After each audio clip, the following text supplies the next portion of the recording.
Guys, welcome back to Wamami Podcast. So, kuna kitu nataka kuongelelea. Nataka nishikanishe vitu viwili at the same time.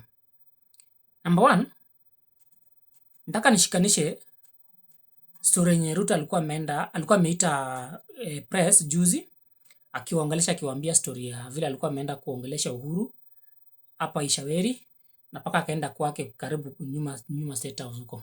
That's number one. Number two, nataka nishikanishe na the same story ya kwa nini Sifuna hakuenda Western kwa ile launch ya kitabu ya kijana wa Malwa. Then mtajua ni kwa sababu gani nimeshikanisha two story at the same time. Wacha nianze na kuuliza swali. Kwa nini Sifuna hakuenda Western kwa hiyo launch ya kitabu ya kijana wa Malwa? Na ule mgeni mwenye alikuwa maalikwa alikuwa Uhuru Kenyatta. Those were the main. Na ukiangalia ile group yote yenye ilienda pale ni watu wote wa opposition. Wote walikuwa pale au leaders. Wenye wako kwa tuko ni Wamnyoro na Sifuna.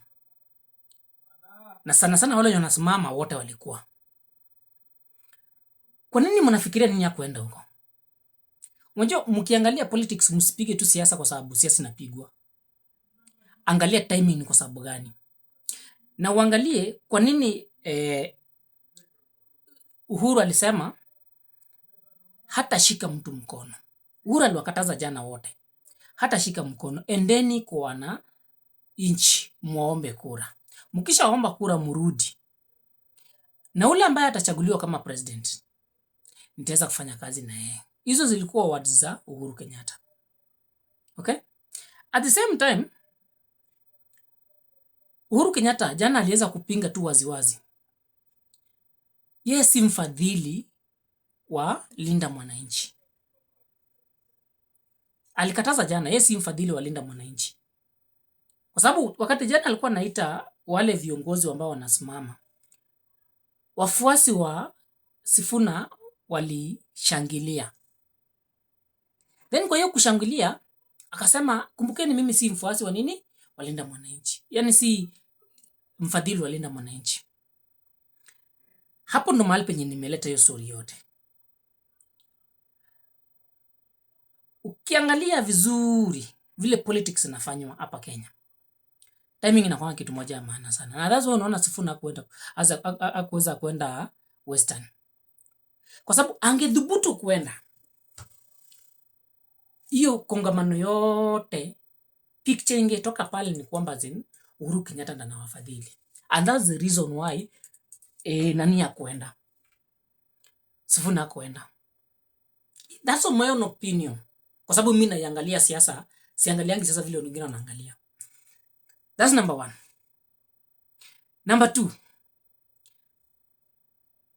angejaribu kuenda, Kasongo angekuwa na evidence. Kwa sababu kumbuka huyu jamaa ameenda kwa Uhuru Ishaweri, ameenda kwake kwa boma, wakutane amwambie wacha kufadhili wale watu. According to him, yeye anaamini Uhuru Kenyatta anawafadhili. Na Uhuru Kenyatta naye hana hiyo interest. So, iwapo Sifuna angedhubutu kwenda tu hapo, hiyo story yote leo tungekuwa tunaongea story nyingine ya kusema ukweli ni kwamba nani anafadhili hiyo mkutano. So, in politics, kama maybe unani watch, ndugu yangu usiangalie politics vile watu wanapiga. Jaribu kuangalia reason ni nini. The moment utaelewa reason na kuanga nini ya politics, utajua vile siasa huwa inapigwa. Usiongee tu kwa sababu watu wanaongea. Hata ukiongea just assume, but angalia ni nini kwenye wanatafuta, who is beneficiary na kwa nini hajaenda. And if you see this video is useful, tafadhali just hit that like button.